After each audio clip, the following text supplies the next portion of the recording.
রাজস্থানে প্রাইভেট কারের আগুন, নিহত অন্তত ২০ জন। বিস্তারিত থাকছে ডেস্ক রিপোর্টে। ভারতের রাজস্থানে এই প্রাইভেট কারে ভয়াবহ অগ্নিকাণ্ডে অন্তত ২০ জন নিহত হয়েছেন। দুর্ঘটনায় নারী ও পুরুষ সহ গুরুতর দগ্ধ হয়েছেন অন্তত ১৫ জন।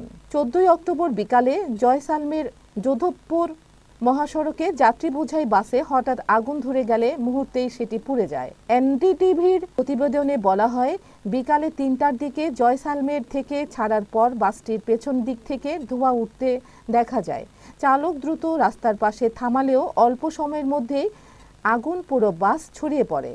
স্থানীয়রা দৌড়ে এসে উদ্ধার তৎপরতা শুরু করে এবং পুলিশ ও দমকল বিভাগে খবর দেয়। প্রাথমিকভাবে ধারণা করা হচ্ছে শর্ট সার্কিট থেকে আগুনের সূত্রপাত হয়।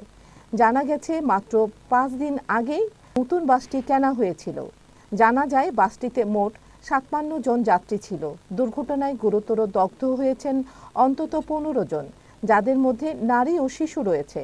আহতদের জয়সালমের থেকে যোধপুরে নেওয়া হয়েছে উন্নত চিকিৎসার জন্য। জেলা প্রশাসন দ্রুত উদ্ধার অভিযান শুরু করে এবং আহতদের চিকিৎসায় গ্রিন করিডোর তৈরি করে।